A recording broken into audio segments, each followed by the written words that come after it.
Welcome to footballgameplan.com, where football makes sense. That's Cesar, the playbook, Emery Hunt, and I'm Tyler Merkovich, bringing you an FCS breakdown of the Ivy League. And when you talk Ivy League, of course, you talk about intelligent football. Let's start out with the defending champions, the Harvard Crimson, led by Tim Murphy in his 16th year, coming off a 9-1 season, 12 returning starters.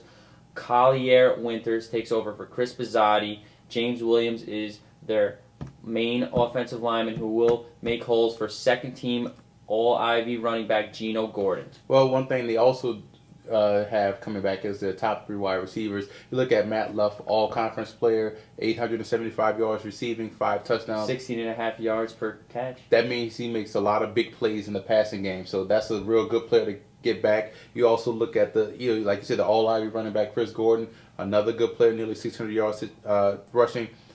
To go along with the all-conference tackle James Williams, you have the center Alex Spizak is another good all-conference player as well too. So new quarterback Colin Winters steps into a perfect situation. He has an all-Ivy receiver, all-Ivy offensive lineman, an all-Ivy left tackle and center blocking for him. That's the two biggest positions on the offensive line.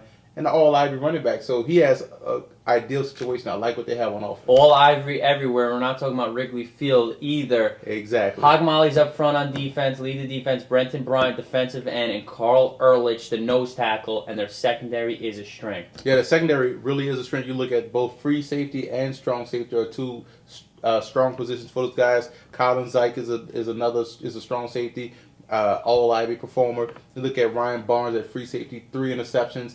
Real good player in the secondary. I look for the defensive line, though, and the linebackers to take a step back. They lost a lot of all-Ivy players last season. So I look for them to take a step back until they figure out what's going on. A lot of veteran coaches in the Ivy League. Al Bagnoli, 18th year, will lead the Penn Quakers, coming off a 6-4 season last year. 13 returning starters. They lose their quarterback and leader for the last couple of years, Robert Irvin, and they're going to put Kiefer Garton, who they have high expectations for. Mike DiMaggio, the running back, was second team, and they return 5 offensive linemen with starting experience. That's going to help out the quarterback, whoever's going to start this season, because they had 0 passing game last year. 0. They have to improve that. 171 yards passing per game. They have to throw a little bit in order to keep defenses honest. You look at Mike DiMaggio, 585 yards rushing, 4 touchdowns. That offensive line, the running game is going to carry that offense because they really have to figure out what they have to do in the passing game with wide receivers that are inexperienced and a quarterback that's inexperienced. Well, they may not have to throw the ball too much because this defense has been outstanding the last couple of years when it comes to points per game. 19 points per game in 2007. Last year, 15 points per game they gave up, and they have a defensive star at each level. Nose guard Joe Gunnaprow.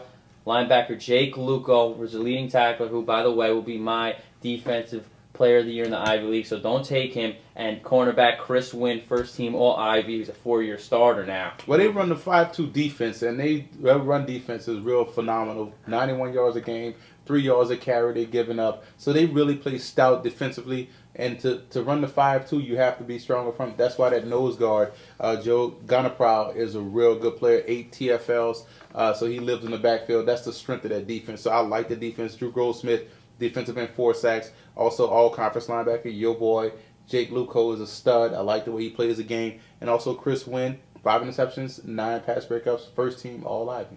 Well, Penn and Harvard will be the creme de la creme of the Ivy League. Let's move up to the middle tier. Princeton Tigers. Let's go down to Central Jersey, where Robert Hughes is in his 10th year, 12 returning starters, 4-6 last year. Tommy Warnham and Harrison Daniels will battle for the quarterback job, but first-team running back Jordan Colbrecht can lead the offense, can carry the offense, I should say, behind fullback Matt Zimmerman, who's an underrated fullback. Hey, Colbert had 1,200 yards last season and 10 touchdowns, so the production is there. He's a real good running back. He runs behind his pads and runs with power. I like Colbert for Princeton.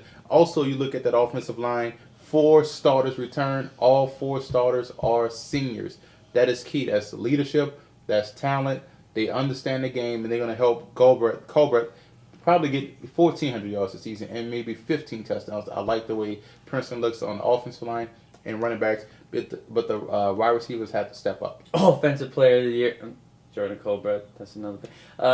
First in the conference in rushing. Offensive linemen, they love to run block, but when it comes to pass blocking, they were last in passing offense. So they need to keep the quarterback upright and give him some time. Yeah, quarterback and wide receiver are the biggest question marks right now for Princeton.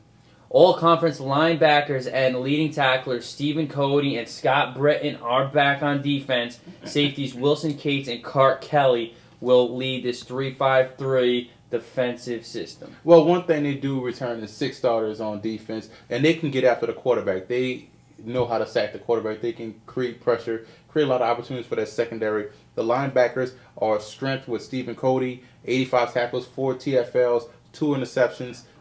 2 sacks, Scott Britton, 81 tackles, 4 sacks. So they can get after the quarterback. The linebackers are really solid. They can rush the pass. They can drop back in coverage. They're athletic group of guys. The secondary is also experienced, but they have to create more interceptions. They do not get their hands on a lot of balls. So that can be a problem. If they can get more interceptions, they're going to be fine on defense.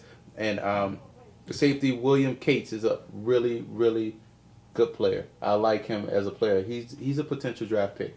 From New Jersey to New York, covering the whole tri-state area, Columbia, Nori Wilson in his 4th year, 15 returning starters, but they were 2-8 last year. Nori Wilson, formerly of UConn, the offensive coordinator. Ma Olawale was the team MVP offensively. This guy's a runner at the QB position. Almost 6 yards per carry. Ray Rengel is their running back to go to, and Austin Nolan, 4 touchdown receptions. They're wide out. Well, keep an eye on running back Leon Ivory. I think he's going to be a pretty good sleeper running back pick this year for Columbia. 2 of the top 3 rushers last season were the quarterbacks, Shane Kelly and Ma Olawale, like you said, was the team MVP. Wide receiver Taylor Joseph, Mike Stevens, and Austin Nolan. That's a good group of receivers. Those guys catch everything thrown to them. Those are real good guys that can play football in the Ivy League. They're really good players. And the offensive line excels in run blocking. Those guys are really good maulers. They can drive block. Their run blocking is on point. So I like the run block. Pass blocking, they need a little work, but they do have to get more production out of the quarterback in the passing game. A pair of solid safeties, Adam Merrer, 4 interceptions, and Andy Shelbrack. But Alex Gross, 101 tackles, a linebacker, led the team last year, and he will lead that defense. His compadre on the other side, Corey Cameron, 4 TFLs to go along with those 100 tackles that Alex Gross had. That defense last year was amazing. Run defense giving up 2.7 yards a carry to opposing offenses. 8 starters return on that defense. Nose tackle Owen Frazier is a real good player. In order to have a good run defense, you have to be stout in the middle, and that guy is a real good player. Also, all Ivy defensive end Lou Miller, 8 sacks last season, 11.5 tackles for loss. This player is phenomenal. You think Columbia, you want to think Marcellus Wiley, defensive end. But this guy, Lou Miller, may make some people forget Marcellus Wiley. The Brown Big Bears, Phil Estes, 12th year, 7-3 last year. Of course, 10 returning starters. Joe Springer, 1 quarter of experience last year. He will battle 3 others for starting job.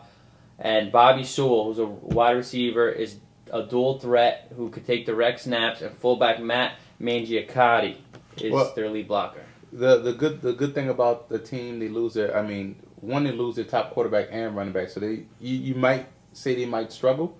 You want to say they might struggle, but you also look at they have a very good offensive line coming back.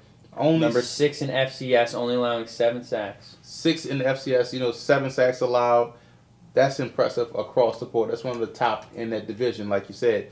I do like Bobby Sewell's dynamite receiver, and his friend on the other end, Buddy Farnham, another good wide receiver. So they have good receivers and a good offensive line. They have to find those replacements at quarterback and running back. A defense that was stout against the run last year, 2.6 yards per carry they gave up, but can they keep it up? 19 points per game. They gave up James Devlin, their defensive end, and David Howard, an all-Ivy selection last year. Yeah, those are the 2 best players on that defensive line.